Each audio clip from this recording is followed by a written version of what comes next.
I opened my mouth to say, I do, and that's when he stood up. My ex, Dylan. Right there in the third pew, holding a manila envelope like it was the verdict in a trial. His voice was low but clear, cutting through the soft string music like a blade. This is the real reason she wanted a rush wedding. Ask her who sent this. Time didn't just slow down, it stopped.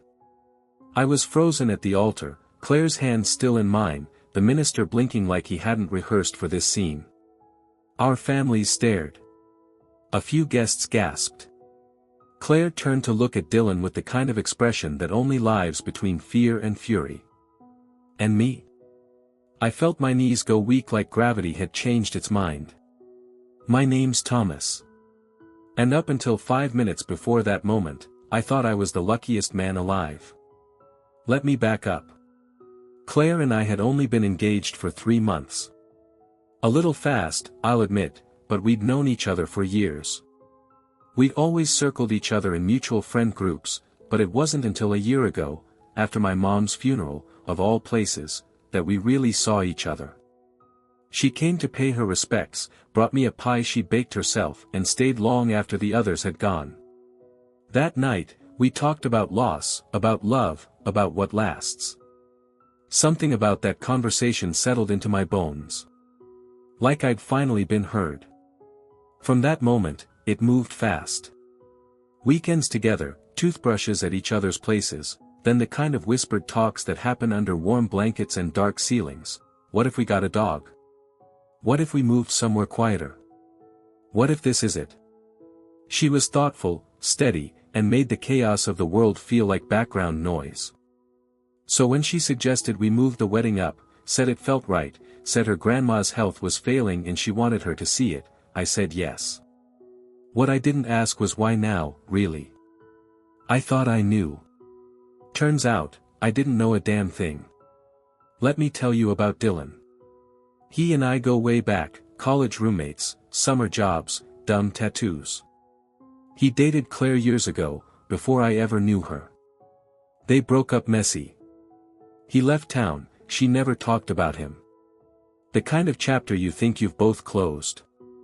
Until he showed up at my wedding, holding a DNA test envelope. That's what he had in his hand. A damn DNA test. I should have walked out right then. Should have grabbed Claire's hand and told the whole chapel to give us a minute. But I didn't. I just stood there, watching him hand it to the usher, who passed it down the aisle like a cursed offering. When it reached the altar, I didn't take it. Claire did. And the way she held it, hesitant, like she already knew what was inside, I knew. Not everything. But enough. She turned to me, tears welling, lips parted like she wanted to say something, maybe everything, but the words didn't come. I took the envelope. It was unopened. Still sealed. But the name on the label was mine. And the sender? Wasn't Dylan. It was someone named Marissa. A name I didn't recognize. But Claire did. I saw it on her face. And just like that, the altar became a cliff's edge. 1 foot in the life I thought I had. 1 foot in a mystery I didn't ask for. And the drop below. It was just getting started. I didn't open it. Not right away. The envelope felt heavier than paper. Like it had weight beyond grams, like it might explode the moment I broke the seal. Claire stood beside me, frozen. Still in her dress. Still with her veil tucked back, face pale as porcelain. She wouldn't meet my eyes. I turned it over. Plain manila, standard mailing label. Thomas R. Delaney. My full name, printed in neat, typed font. The return address was a P.O. box out in Portland, and the sender? Marissa Blake. It meant nothing to me. But it meant something to Claire. Because the second I whispered that name under my breath, she flinched. Just slightly. But enough. And that's when I knew, this wasn't just a stunt. Dylan hadn't just crashed the wedding for drama or jealousy. No, this had teeth. This had history. This had secrets in it. I turned to her, voice low so only she could hear. Who is Marissa? She opened her mouth. Closed it. Then tried again. She's my cousin. I didn't blink. The one from Oregon. The one you said you weren't close to. She nodded. We're not. Not really. I haven't spoken to her in years. Then why is she sending me this? Claire looked around. The chapel was quiet, not silent, not really, just that awkward murmur of guests pretending not to stare, not to judge, not to piece together a train wreck in real time. She leaned in, voice barely audible. Because she's mad. Because she's trying to hurt me. I stared at her, at this woman I thought I knew, who once held my hand in the ER while I passed a kidney stone, who baked my sister's birthday cake from scratch when she barely knew her, who used to read out loud when I couldn't sleep, and now I couldn't tell what part of her was real anymore. The minister cleared his throat. Shall we step outside for a moment? He asked, trying to give us an out. I nodded. Claire followed me out a side door into the hallway behind the chapel. The air out there was cooler, the noise muffled. But the tension, it followed us like smoke. I turned to her, envelope in hand. Claire. I'm asking you one time, with all the grace I can muster, what is this about? She hesitated. Then finally said, there's a kid. A little girl. Marissa's daughter. That word hit me like a fist to the ribs. Mine? I asked. No, she said quickly. Not biologically. Not like that. Then why? She took a breath. Because when Marissa got pregnant, she didn't tell anyone who the father was. And for years, she didn't care. She was off the grid, bouncing between cities, barely stable. But a few months ago, she showed up at my door. Said she wanted to reconnect. Said the kid deserved to know her family. Okay. She also said the kid had been asking questions. About her dad. About where she came from. And she had this idea that it might be Dylan. I blinked. Dylan? She nodded. They dated, briefly. Way back. Before us. She thinks it might be him. But Dylan doesn't believe it.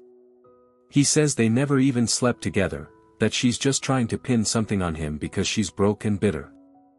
I stared at the envelope. So this is a test, to prove or disprove that? Yes, she said, softly. But Dylan thinks I set it up. That I'm the one behind all of it. That I want him to take responsibility for something that isn't his. And when he found out we were getting married, he snapped. I shook my head slowly. Then why is my name on it? Claire looked down. Her voice was quieter now. At first, she only mentioned Dylan. But when he refused to test, she got desperate. She kept calling, texting, showing up. I didn't know what else to do. So I told her, maybe you'd be willing to help. I thought if she believed that, maybe she'd stop. I stared at her. But I never agreed. She nodded, slowly. I know. I didn't think she'd actually follow through. But one night, you left your coffee mug. And your toothbrush was still in the drawer. Her breath caught. I think she took something. I didn't speak for a moment. Just let the silence do the accusing. She took my DNA, I said. Claire looked at me, not crying, not pleading. Just exposed. I didn't know she had, she whispered. Not until the envelope showed up. It was before the engagement. Before everything. I didn't think it would come to this. I never thought she'd actually send anything. I was just trying to keep the peace. And you didn't think I deserved to know? Her eyes welled up. I was scared, yes, but not of the truth. I was scared of what you'd do with it. That you'd leave, that you'd look at me differently. That we'd lose something before we even built it. She paused, voice trembling. And Marissa, she's unpredictable. You don't know her. She's the kind of person who lights fires just to see who runs. I thought I could keep her at bay. I thought if I just stayed quiet, it would pass. That was the moment I realized something I hadn't admitted to myself before. I didn't doubt that Claire loved me. But love without trust is just possession with softer hands. And when someone makes choices for you instead of with you, even out of fear, even out of love, that's not partnership. That's control. And now I was standing in the hallway of my own wedding, holding a DNA envelope meant to settle a paternity question that somehow involved my best friend, my fiancé's cousin, and a child none of us had ever even seen. I looked at Claire one last time. What aren't you telling me? Her silence told me everything I needed to know. And the envelope in my hand? It was still sealed. But not for long. Dylan shook his head. I never consented to this. She must have mailed it in anonymously. Then he looked at the second page.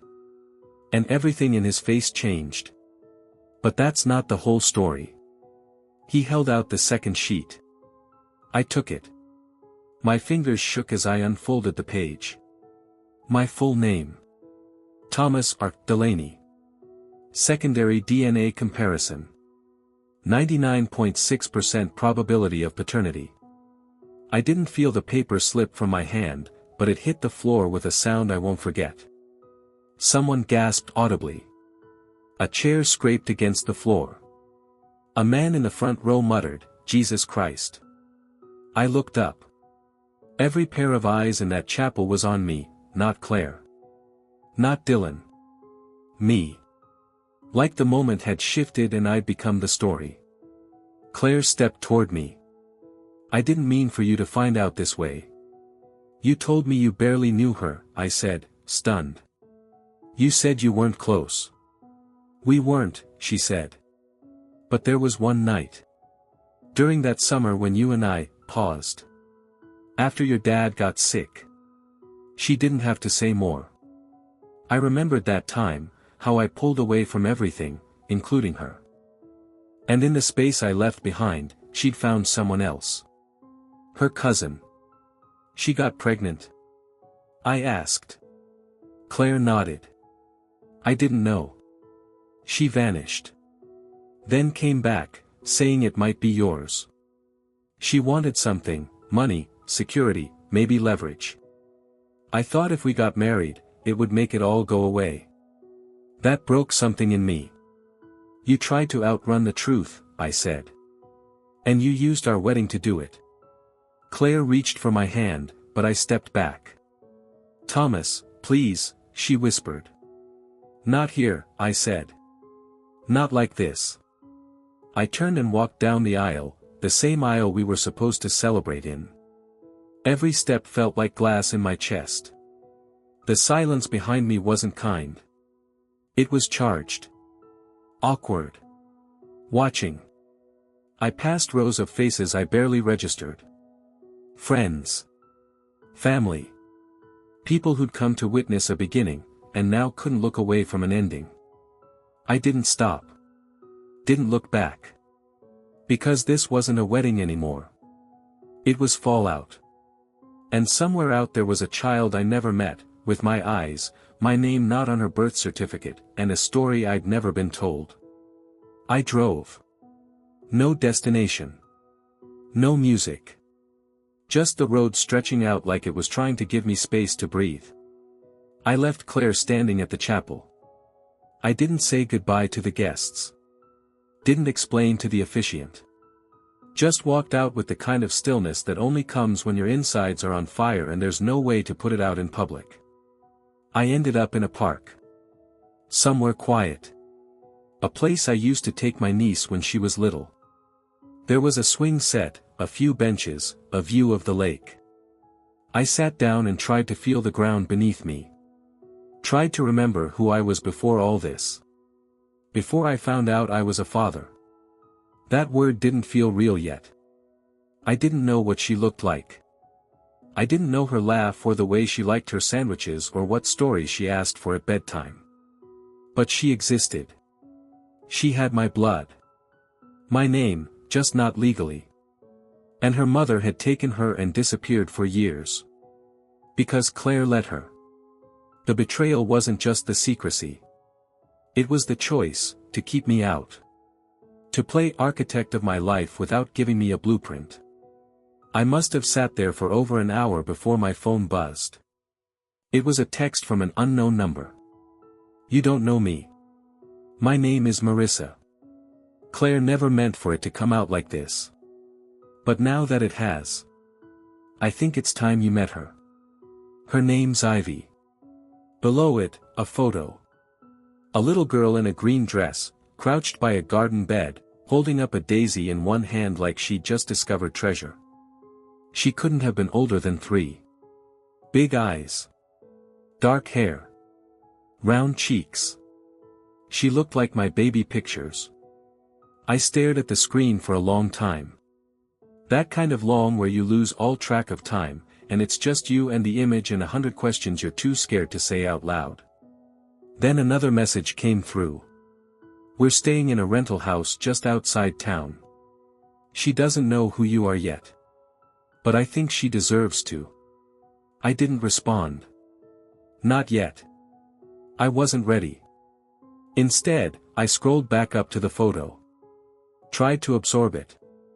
Her expression. Her hands. The world she'd been living in without me. I drove home eventually. Claire was waiting outside. She didn't say anything when I pulled up. Just stood on the porch like someone waiting for a verdict.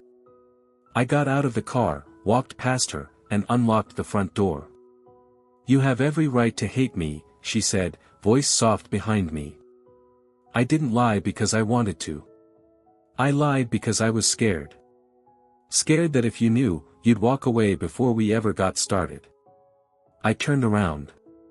And now that I know. She looked up at me. Eyes glassy, but not crying. Now I hope you'll walk toward her. Even if it means walking away from me. I didn't answer. Because I didn't know what kind of man I was yet, not in this version of my life. Not as a father. Not as someone trying to rebuild a truth I didn't even know I'd lost. But I did know one thing. Tomorrow, I was going to meet Ivy. Not because I had answers. But because I owed her a beginning. I didn't sleep that night.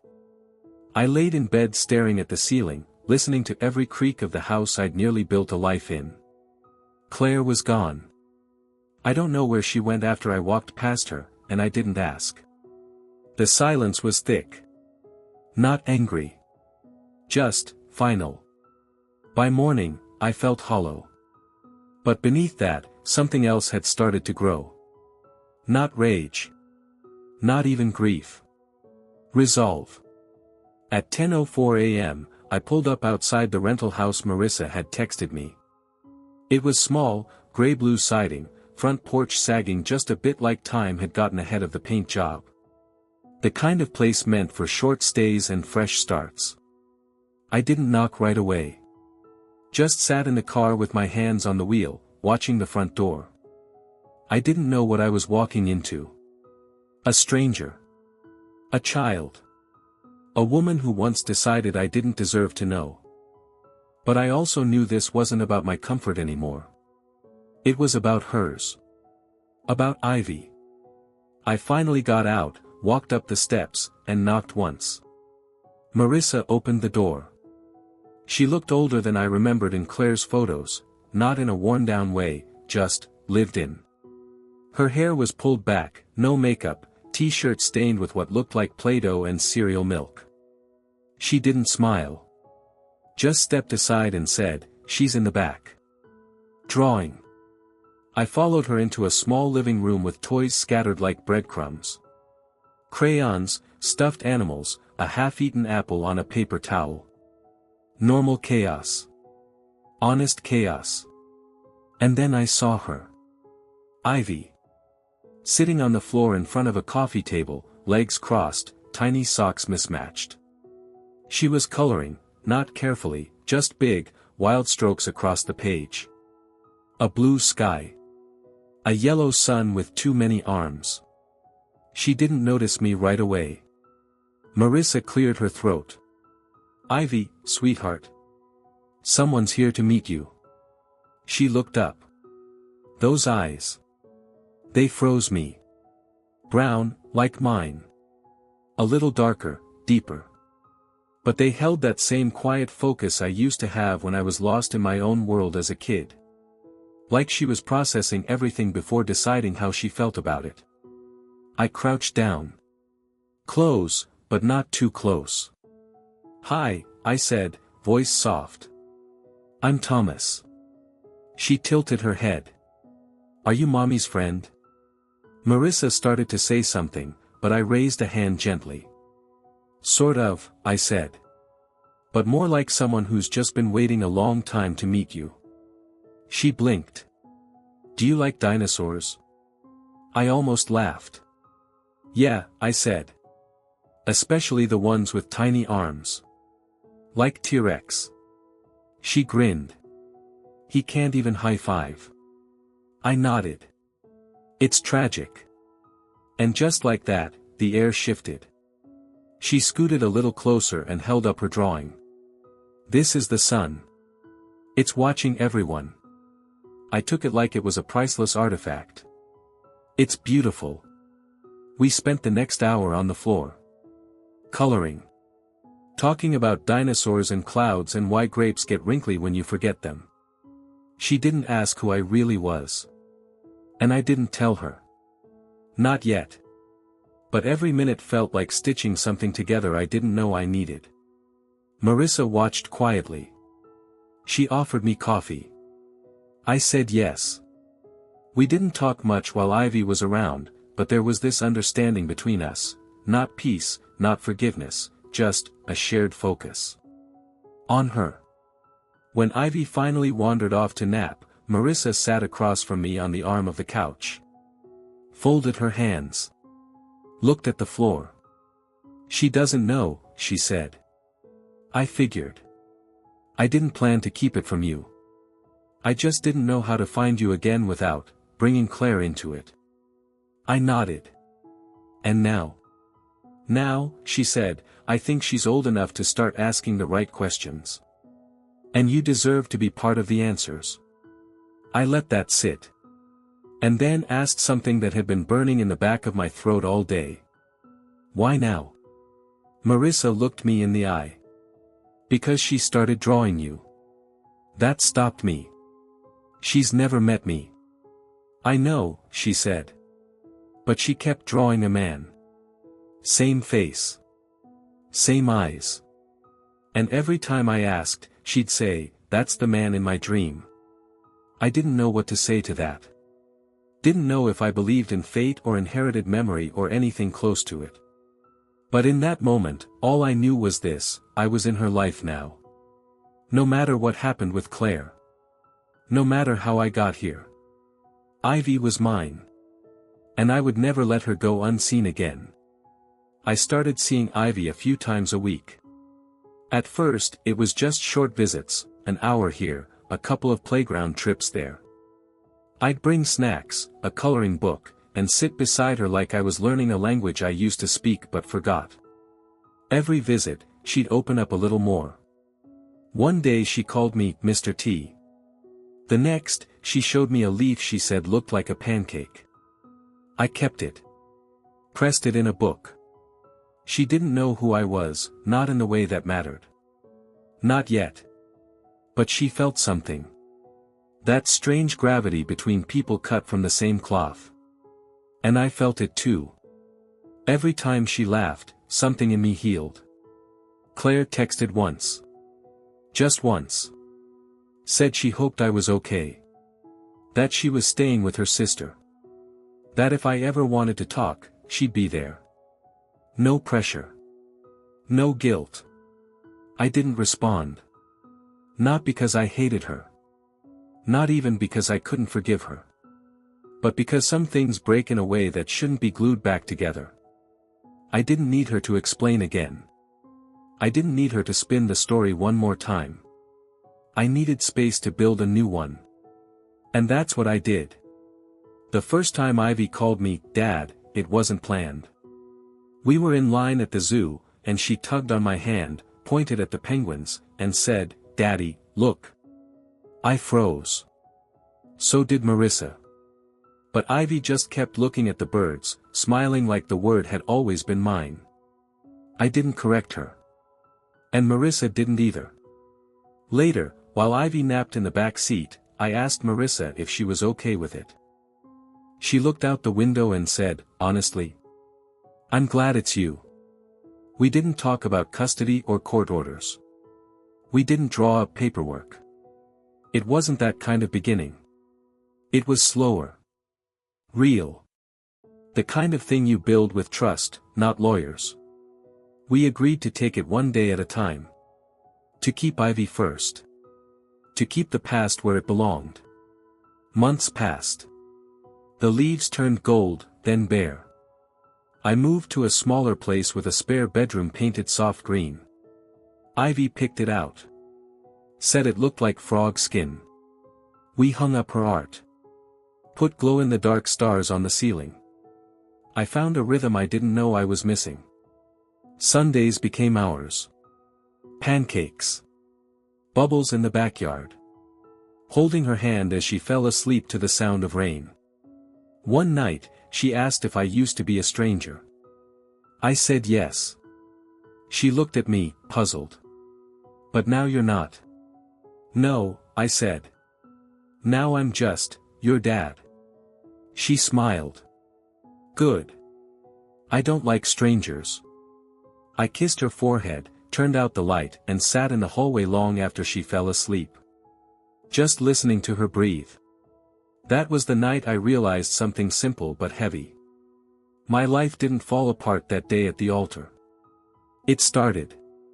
Not the way I imagined. Not the way I planned. But the way it needed to. Claire was a chapter. A beautiful one, until it wasn't. She taught me how to love with both hands open. And her betrayal? It taught me to look closer. To ask questions before giving all of myself. Marissa was a detour. A hard one. But through her, I found Ivy. And Ivy, she made all the pain worth it. People say fatherhood changes you.